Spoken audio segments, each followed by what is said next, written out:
Well, just a report on the traps. I just barely moved them. I came here, the traps were set off, but no raccoons were in them. 4 birds are still there.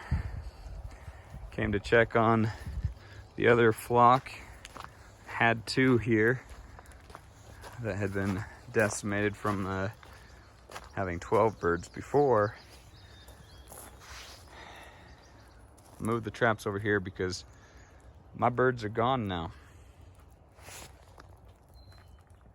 There's the feathers. And there's an eggshell.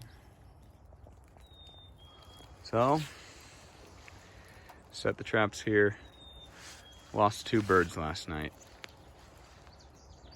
I'm gonna say it's hunting season for raccoons.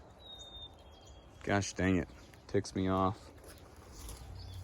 So frustrating.